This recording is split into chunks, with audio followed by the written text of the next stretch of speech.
Bonjour à tous, bienvenue pour le 6h30.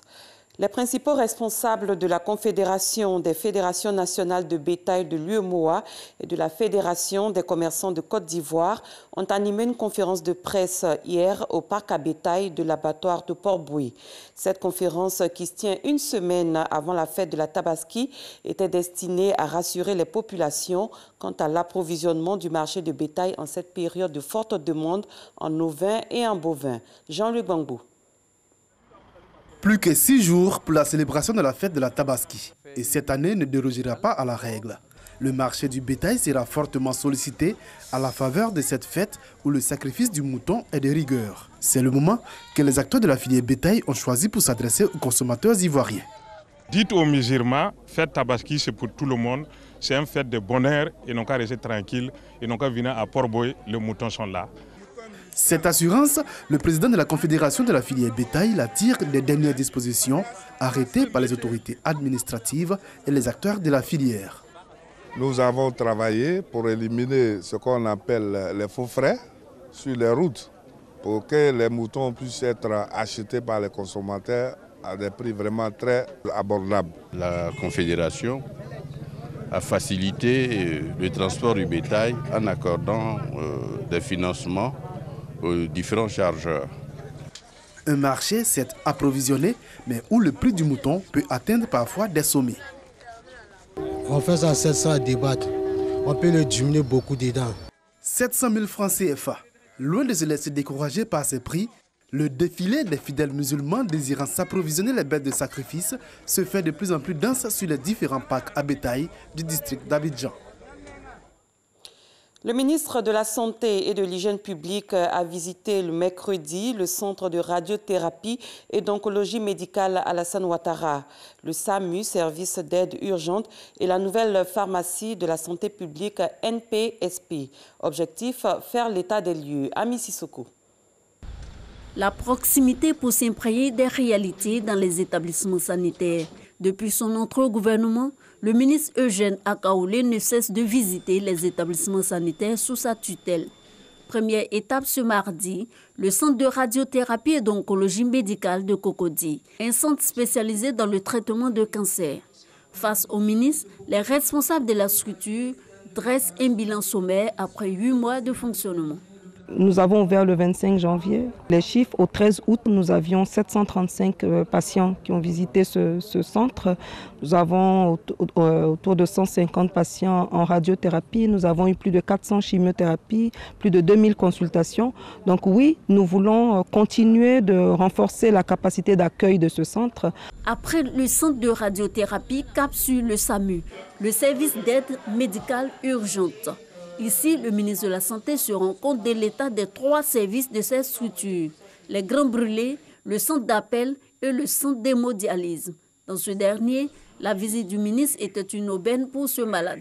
Mais moi, j'ai dit au ministre, ils doivent nous mettre dans des assurances pour que nous puissions payer nos médicaments.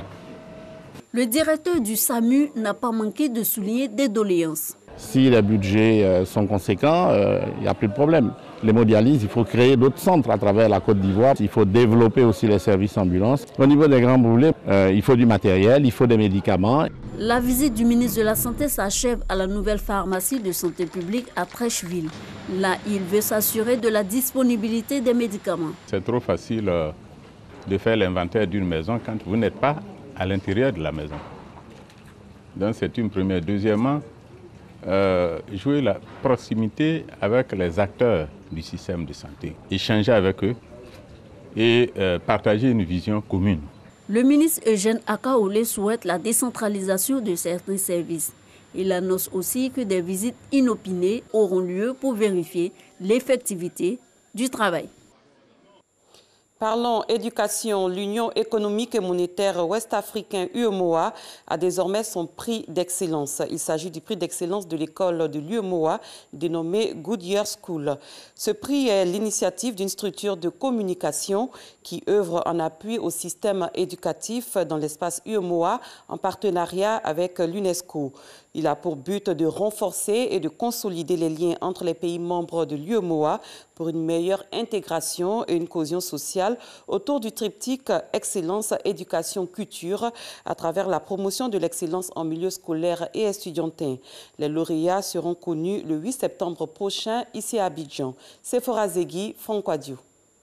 Bientôt, le prix d'excellence de l'école de l'Union économique et monétaire ouest-africaine, UEMOA, Good Year School, en Côte d'Ivoire, le 8 septembre prochain. Il s'agit pour les initiateurs d'identifier des élèves et étudiants au sein de l'espace UEMOA ayant des capacités intellectuelles d'exception, de les orienter et de leur offrir un encadrement de qualité. Le prix d'excellence, c'est pour pouvoir encourager les meilleurs élèves et étudiants de notre espace monétaire UEMOA. Nous approchons les États et nous fournissons les meilleurs élèves et étudiants qu'ils ont sélectionnés. Et en fonction de cela, Good Year School organise une cérémonie pour ressortir le meilleur des meilleurs, c'est-à-dire que l'héros de l'UEMOA. L'UNESCO, partenaire, se dit disposé à accompagner toutes les initiatives qui favorisent l'amélioration du système éducatif en Afrique. Nous soutenons l'initiative de l'UEMOA pour la promotion de l'excellence dans les écoles. Donc ce qui est important pour nous, c'est de faire la promotion des premiers de classe, mais c'est surtout aussi de reconnaître l'effort. Parce que tous les apprenants ne sont pas toujours dans les mêmes conditions, n'ont pas toujours les mêmes chances, les mêmes potentialités. Donc il faudrait qu'on puisse avoir la possibilité de primer les premiers, mais qu'on prime aussi les derniers qui sont en voie de devenir premiers. 94 élèves et étudiants issus de l'enseignement général, du technique et du supérieur seront départagés par des concours de culture générale génie en herbe et des olympiades universitaires le 8 septembre. Good Year School est un prix qui prône l'intégration, l'inclusion et la cohésion sociale des personnes et des biens au sein de l'espace UEMOA. Un mot de tourisme, environ 250 retraités sont allés à la découverte de la baie des milliardaires. C'est une initiative du FIDRA, le Fonds international pour le développement de la retraite active. Objectif, prôner une retraite active et épanouie des personnes du troisième âge. Au programme conférences, activités ludiques et sportives, animations et rencontres. Patricia Omouetia. Sorties découvertes et voyages touristiques en faveur des personnes du troisième âge. Objectif, leur permettre de se rencontrer, de s'épanouir et de rester en bonne santé. Et pour maintenir cette qualité de vie, l'Université du troisième âge du FIDRA, le Fonds international pour le développement de la retraite active, a initié une journée récréative à la baie des milliardaires, l'un des sites touristiques les plus fréquentés de notre pays, situé à environ 25 km au nord-ouest d'Abidjan. Îlot sableux et ensoleillé, la baie des milliardaires affiche fièrement son potentiel naturel aux 250 retraités. Nous souhaiterons qu'il y ait toujours ces gens de sortie de l'université de troisième âge parce que nous en avons besoin. À cet âge-là, nous avons besoin de découvrir et de respirer de l'air frais. J'entendais parler de l'île Boulay. Et le FIDRA m'a donné cette occasion de découvrir cet endroit touristique merveilleux. Certains n'ont pas boudé leur plaisir. Ils ont pris part aux diverses activités ludiques, animations sportives, concours de cuisine, rencontres, discussions. Les gagnants ont été récompensés. Au thème de cette journée récréative, certains préfèrent piquer un saume, pendant que d'autres reprennent des forces. À l'étranger, initialement annoncé pour hier, la publication des résultats provisoires complets du second tour de la présidentielle au Mali devrait avoir lieu aujourd'hui, jeudi 16 août 2018. Ce sera au ministère malien de l'administration. Les procès-verbaux attendus des 3 dernières localités sont arrivés à Bamako, la capitale.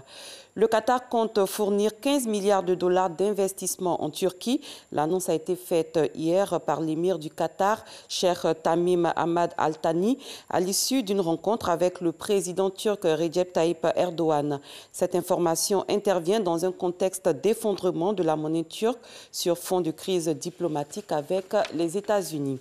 Les États-Unis, où plus de 200 groupes de presse publient aujourd'hui des éditoriaux pour dénoncer la rhétorique présidentielle et notamment les expressions ennemies du peuple et fake news dont le président Donald Trump affuble les médias et que ces derniers considèrent considèrent comme dangereux pour la démocratie. C'est la fin de ce 6h30. Merci de l'avoir suivi. Très bon début de journée à tous et à toutes.